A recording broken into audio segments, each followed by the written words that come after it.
Assalamu alaikum wa rahmatullah. That was actually really good. Most of the time we got to do it twice or 3 times. Alhamdulillah, I am deeply honored and grateful to be here with you tonight.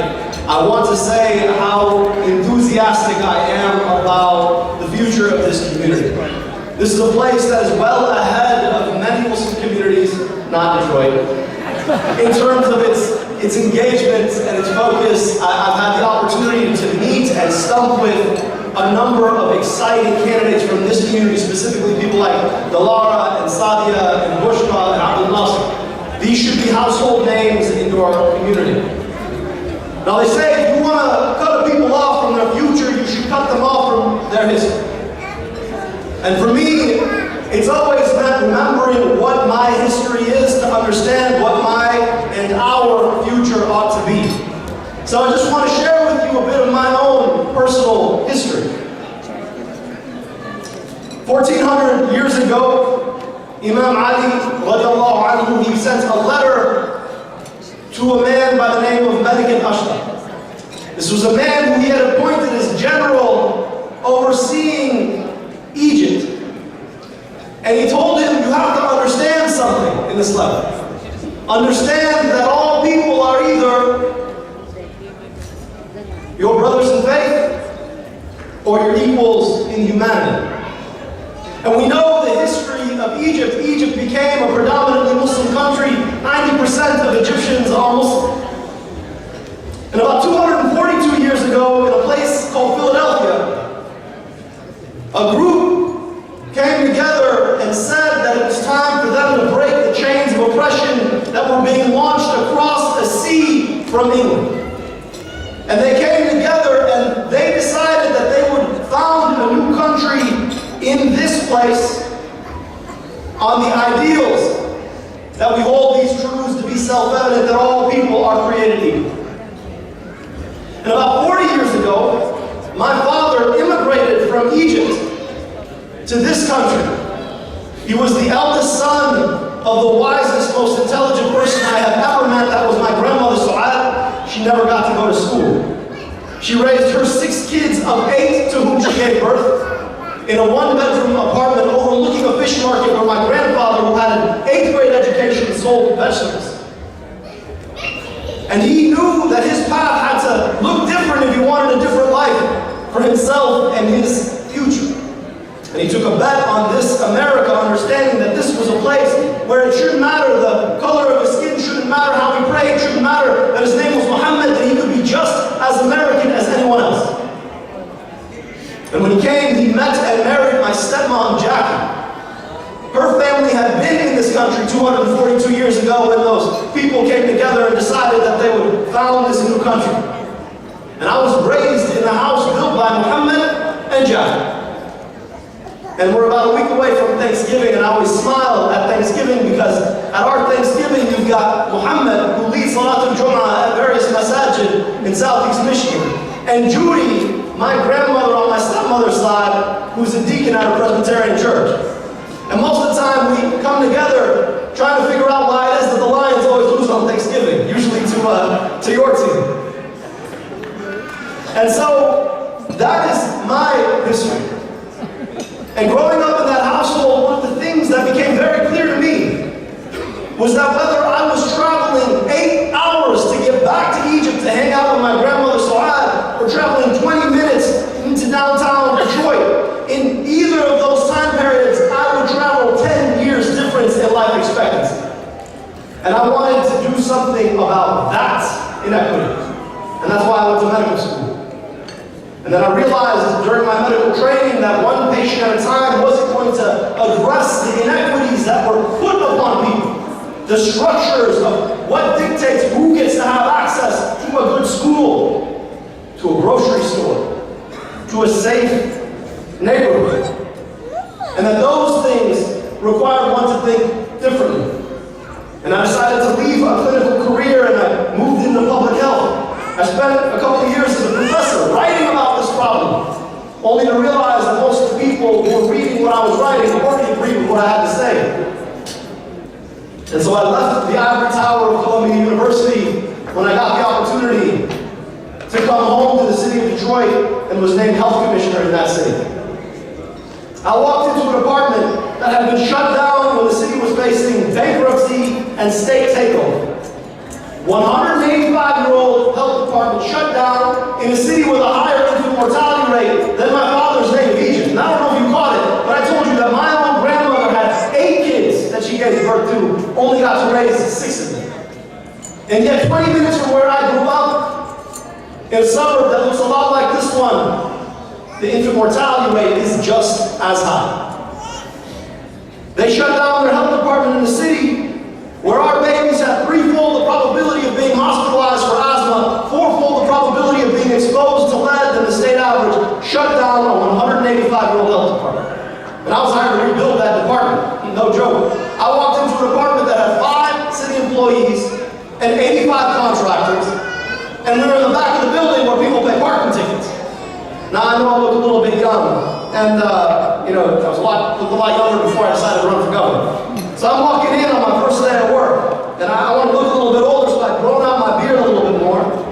I put on my big boy suit and tie like I did today, and I'm getting in the mindset, you're the commissioner, you're going to commission. Nobody actually tells you what that means, but I'm going to do it. And this guy walks up to me from the right. Hey, you. Yes? You work here? The commission. Yes, sir, I do work here. Fantastic. Can you take my parking ticket for me? I said, sir, I'm the health director. He said, why are you walking to the parking lot? I said, that's a really good question. So I got his ticket paid and felt pretty good about myself for about 10 minutes. And then I walked in to realize what it was we needed to do. I'll tell you, for the first 3 weeks on the job, I had no idea where to begin. My job is to provide basic public health goods and services for 700,000 people who have been systematically marginalized and neglected by every level of government intended to serve. Where do you even start? And on my 3rd week at work, I got to meet a little boy. His name was Demarius. He was 3 years old, the 4th child of a 21-year-old mom. Met his father maybe 4 times in his life because his dad's in jail. And yet this kid, he had this incredible charisma. All of you have met a kid like him before. Most of the time when you meet a 3-year-old, they don't want to look you in the eye, let alone touch you. This boy walked right up to me, gave me a big handshake, a big hug, walked back to his mom. And I sat there flabbergasted. I was like, this kid either has to be the most rational or the most confident 3-year-old I've ever met in my life. But the fact of the matter is that his life circumstances betrayed that confidence every single day. And we set our goal to break down the barriers that kids like Demarius had to being able to learn and earn in Detroit like we would want for any kid anywhere. He taught me more about public health in 10 minutes than I had taught, I learned in all of my degrees combined. If nothing else, the work of public health and the work of government ought to be about justifying the kind of confidence that any 3-year-old child should have in the life that she or he is going to lead. And so we did things like build a program to guarantee every child a free pair of glasses. Delivered 6,000 pairs of glasses in 2 years alone. Stood up to some of the biggest polluters in the entire state, forced a petroleum refinery to invest $10 million of their own money to reduce their emissions when they had wanted to increase them. And then we heard about Flint. Realized that our kids might be exposed to the same lead we were hearing about in places like their schools. And so we had every school, daycare, and Head Start tested for lead in the water. But Flint was a moment I had to think about. And then a year and a half later, I watched an individual who I don't believe belongs leading a group of ducks get elected president of the United States. Now, I told you about my history. My parents raised me to be proud of both my Muslim and my American identities, that these two identities were not mutually exclusive. In fact, they were mutually inclusive. That as an American, this ought to be a place where everybody really is created equal and we dignify their values as such, but we are so far away from that. And as a Muslim, that I ought to be somebody who does, as the Prophet, peace be upon him, said, that if I were to see injustice, I should seek to change it with my hands. And if I can't change it with my hands, then I should change it with my tongue. And if I can't change it with my tongue, then at least change it in my heart, but know that that's the least of faith. I'll tell you, the first time anybody ever told me to run for any office, who actually knew what they were talking about, it was at my college graduation. And at my graduation, I was privileged to be the valedictorian of my class, and I got to speak alongside President Bill Clinton. Now, the only reason anybody ever went to that commencement, including my own parents, is to hear Bill Clinton speak, not me. But I gave my speech, and Clinton gave his speech. He said some really nice things about me in his speech. I think it's probably the first time my immigrant father clapped for me, which was nice. And then after the speech, I see President Clinton and a group of people, and I didn't want to bother them, man. I'm a good Midwestern boy. So I started to walk out. And I get a tap on my shoulder. Who do you think it is? Bill Clinton. And Bill Clinton, he's got this ability to just look through your soul, if you've ever met him. So Bill Clinton grabs my hand, starts looking through my soul, and he asks me a question that I actually just think is unfair for a kid who just graduated college going to medical school, which is, why you're going to medical school? And the answer that came to my mind was, well, because I'm brown and Muslim, that's just what we do. But I didn't say that. I said, Mr. President, I really love people and I love science, and this is how I want to serve. And he said, you know, you've got a gift for communication. Maybe someday you'll run for office. And I just laughed at that point. I said, Mr. President, that's really nice of you to say. Where are my parents not hear that? But that's really nice of you to say. But I don't know if you saw my name. There are 11 letters in my name, and that's just my first name. People like me don't get to run for office. And he didn't even say, no, you do. He was like, yeah, that's fair. That was 2007. And a year later, I had the privilege of watching a man from this community by the name of Barack Hussein Obama run and win the presidency of the United States of America. And it was the first time I ever saw myself in a president, let alone in a politician. And we may not agree with everything either of those men did, but let's be clear, it was the first time I'd ever seen myself or anybody who looked like me at all in politics. After all, President Obama's father immigrated from Africa. My father immigrated from a different part of Africa. He was raised in a mixed household. I was raised in a mixed household. Everybody thought he was Muslim. I'm actually Muslim. Now, at that moment, 10 years on, I had to ask myself, where are we going and what is this moment in American history calling on us to do? And that was the moment I had to reflect on that conversation with an ex-president when I told him I could not run for office. And that was the moment I also decided to run for office. I had the opportunity to travel for 18 months all over my state of Michigan, a state that had went for Donald Trump by the slimmest of margins, 10,000 votes. I got to meet with people in their own homes and their own VFW halls and their own tap rooms. Got to look them in the eye rather than just read what they wrote on Facebook, and it turns out that they gave me one of the greatest gifts I could ever have asked for. Because part of the reason I decided to run was because I've always believed people are good. Whether it was my grandmother Saad, who raised her 6 kids in a 1-bedroom apartment in Alexandria, or my grandmother Judy, who's the deacon at the Presbyterian Church, who raised her 3 kids in the middle of the state of Michigan, whether it was just the kiss that they give you on the forehead, or when they ask you if you want a little bit more food, the love of a grandmother is the same. It is that core of the empathy that makes us who we are. It is what makes people good. But for a second, I had to reflect and I had to ask myself, if we're so good, how did we elect him as our leader? And what the people of the state of Michigan showed me was that people really are good, even if our politics are not. I want us to reflect for a moment on where we stand as a community. I understand that things have never been more challenging. We look on TV, or as we read on the internet, or even listen on the radio, we hear people with names like ours, faces like ours, stories like ours demonized for nothing but simply being an adherent to a faith. And we watch the President of the United States decide to make a scapegoat out of people of color, out of people who pray a different way, despite the fact that this country was always founded on the idea of a pluribus unum, that out of many there could be one. But when I decided to run, it was not because of the challenges that the Muslim community faces, we are going to be fine. It's because of people like Damaris. It's because I was raised in a household and being taught as a Muslim that my responsibility was to justice, no matter who was the victim of the injustice being perpetrated.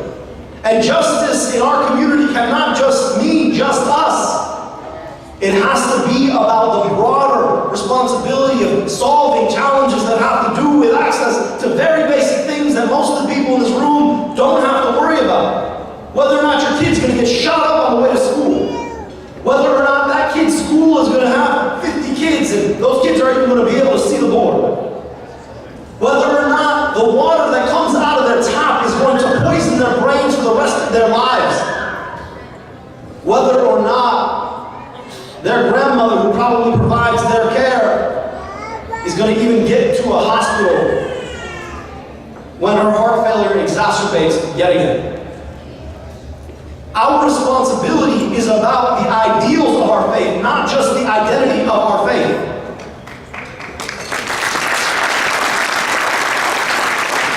It's the willingness to ask, who is suffering and what can I do about it? Umar radiallahu anhu, who was the second Khalifa, even during his time as Khalifa, every night he would go out and he would provide water and drink for a poor woman who was blind, who had lost her family. And every night he himself would go and do that. And you can imagine he had staff upon staff that could help him. He chose to do that.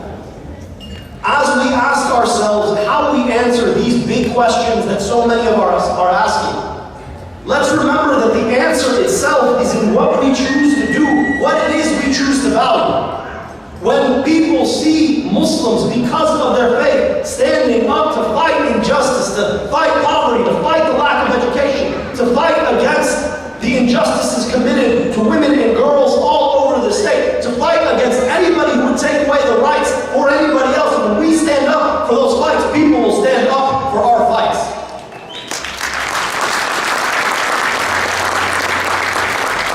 And what I think is the most beautiful thing to come out of this moment was that we had Muslim Americans standing up to fight, not just for the Muslim American community, but people willing to stand up and fight and say, you know what, I want to solve this problem, big or small. Whether it's the fact that we need a stop sign at this particular stop, or it's the fact that people just don't have health care, we're going to fight for those issues because as Americans, we belong as part of the fabric, and as Muslims, you cannot and will not take away our rights to fight for our neighbors, because that is what our responsibility is.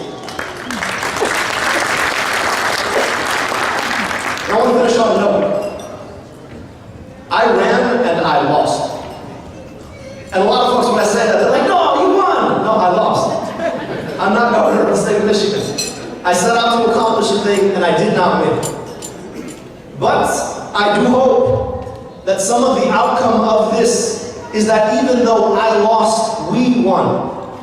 And when I say we, it's not just our community, but it's anybody who's ever been told that because of how they look or what their name is or how they pray, that they could never aspire to lead in our free and fair society.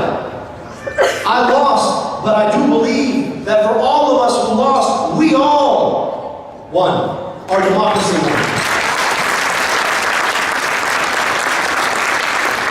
It's not just about our community's singular response to a singular moment. We do this too much. 9/11 and everybody gets real upset about it. What are we going to do? Donald Trump gets elected and everybody gets real upset. What are we going to do? The bigger question is, how are we going to institutionalize what we do about problems that don't just happen on single days, but that problems that fester in our communities, whether we look at them or we don't, every day.